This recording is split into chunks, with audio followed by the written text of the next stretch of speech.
नमस्कार दोस्तों, स्वागत है आई टू मी में।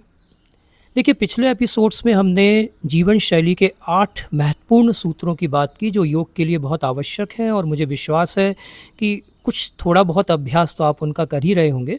तो चलिए आज सीधे बात शुरू करते हैं पतंजलि योग सूत्र के अष्टांग योग। देखिए, जितने भी पौराणिक ग्रंथ हैं ना, वो कहीं न कहीं श्रुति परंपरा से आते हैं। इसलिए विद्वानों में और इतिहासकारों में कुछ आंशिक मतभेद रह सकते हैं। हालांकि इसमें जो 4 अध्याय हैं जिन्हें हम पाद कहते हैं उनके बारे में कोई मतभेद नहीं है। उनके अंदर जो श्लोकों की संख्या है उसमें ज़रूर थोड़ा बहुत अंतर देखने को मिलता है। तो जो पहला पाद है, पहला अध्याय है, वो है समाधि पाद। तो अष्टांग योग की जो उच्चतम अवस्था है, अंतिम अवस्था जिसमें अष्टांग योग में जिसकी बात की गई है वो समाधि है। और पहले ही अध्याय में हमने फाइनल डेस्टिनेशन की बात कर ली है। मतलब आपको कहाँ तक पहुँचना है उसका ज्ञान आपको पहले ही अध्याय में दे दिया गया है। और जो दूसरा अध्याय है वो है साधन पाद। अब इसमें बताया गया कि वहाँ तक आपको किन तरीक़ों से पहुँचना है, कौन से साधन हैं जो आपको उस उच्चतम अवस्था तक लेकर जाएंगे। इसी में 29वां जो श्लोक है उसमें बात की गई है अष्टांग योग की। तो वो श्लोक कुछ इस तरह है, यम नियमासन प्राणायाम प्रत्याहार धारणा ध्यान समाधियो अष्टावंगानी। अर्थात यम नियम आसन प्राणायाम प्रत्याहार धारणा ध्यान और समाधि, ये योग के 8 अंग हैं। तो इसकी चर्चा जो मिलती है वो दूसरे अध्याय में है जिसको हमने साधन पाद कहा है। तीसरा अध्याय है विभूति पाद। अब ये बताता है कि जब आप इन अष्टांग योग के अंगों का अभ्यास करेंगे तो मानसिक रूप से, शारीरिक रूप से और आध्यात्मिक रूप से आपकी क्या उपलब्धियां होंगी, क्या विभूतियां होंगी, क्या सिद्धियां होंगी जिन्हें आप प्राप्त कर सकते हैं, उसकी चर्चा इस तीसरे अध्याय में होती है। और चौथा अध्याय, ये तो अंतिम अवस्था है, इसको हम केवल्य पाद कहते हैं, जब सिर्फ़ और सिर्फ आप बचते हैं, आपके अतिरिक्त कोई दूसरा नहीं रह जाता है। तो वो मोक्ष भी लोगों ने उसे कहा है, उसे मुक्ति भी कहा है। तो ये अंतिम अवस्था। तो केवल पाद तक पहुँचने के लिए जो 8 अंगों का अभ्यास हमें करना है उनकी चर्चा से हम शुरुआत करें। तो जैसे मैंने कहा कि 8 अंगों में है यम, नियम, आसन, प्राणायाम, प्रत्याहार, धारणा, ध्यान और समाधि।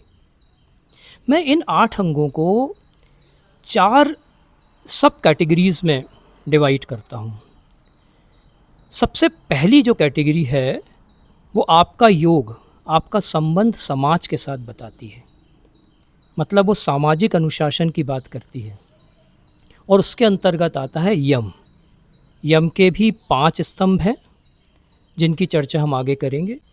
दूसरी जो कैटेगरी है वो आपका संबंध, आपका योग आपकी देह और मन के साथ बताता है और इसके अंतर्गत आते हैं नियम जो कि व्यक्तिगत अनुशासन है और दूसरा आसन। देखिए, आसन जो हैं शरीर की स्थिरता पर भी जोर देते हैं और शरीर का लचीलापन, फ्लेक्सिबिलिटी पर भी जोर देते हैं। जैसे आपने छोटा बच्चा देखा ना, बड़ा फ्लेक्सिबल होता है लेकिन स्थिर नहीं होता। तो आप में उस बच्चे जैसी फ्लेक्सिबिलिटी चाहिए और एक योगी जैसी स्थिरता भी चाहिए। ये प्रैक्टिस जो है, ये अभ्यास जो है, ये आसन कहलाते हैं। उसके बाद जो तीसरी कड़ी है ये एक सेतु है जो कि देह और मन का संबंध आपकी आत्मा तक कैसे होगा, वो एक ब्रिज की तरह काम करता है। और इसके अंतर्गत 2 अंग आते हैं। वो हैं प्राणायाम जो कि आपके प्राणों को एक आयाम प्रदान करते हैं, आपकी ऊर्जा को चैनलाइज करते हैं। और दूसरा है प्रत्याहार। ये सिर्फ इंद्रियों के संयम से संबंधित नहीं है बल्कि इंद्रियों को बाहरी जगत से हटाकर भीतर की तरफ कैसे मोड़ना है उससे रिलेटेड है। और फिर जो चौथा कैटेगरी है वो तो फिर आपका संबंध आपसे बताता है। मतलब आपको स्वयं से जोड़ता है, आपको आपकी आत्मा से जोड़ता है। और उसके अंतर्गत 3 अंग आते हैं। वो है धारणा, ध्यान और समाधि। देखिए, जो शुरू के 6 अंग हैं धारणा तक, ये आपके अधिकार में हैं। आप सिर्फ इनका अभ्यास कर सकते हैं। लेकिन आखिरी जो 2 अंग हैं, जिसमें आता है ध्यान और समाधि, ये हमारे अधिकार क्षेत्र से बाहर हैं। ये हमारे उन 6 अंगों के अभ्यास का परिणाम है। तो आपको तो बस ये 6 अंगों का अभ्यास करना है, फिर ध्यान और समाधि की जो अवस्था है, वो परिणाम है। देखते हैं फिर परिणाम क्या आएगा। पहले इन अभ्यासों से शुरू तो किया जाए। तो आगे की जो यात्रा है ना, वो बड़ी ही रोचक होने वाली है। तो आप जुड़े रहिए आई टू मी के साथ, और अगले एपिसोड में हम बात करेंगे यम की और यम के 5 स्तंभों की। तो तब तक के लिए नमस्कार।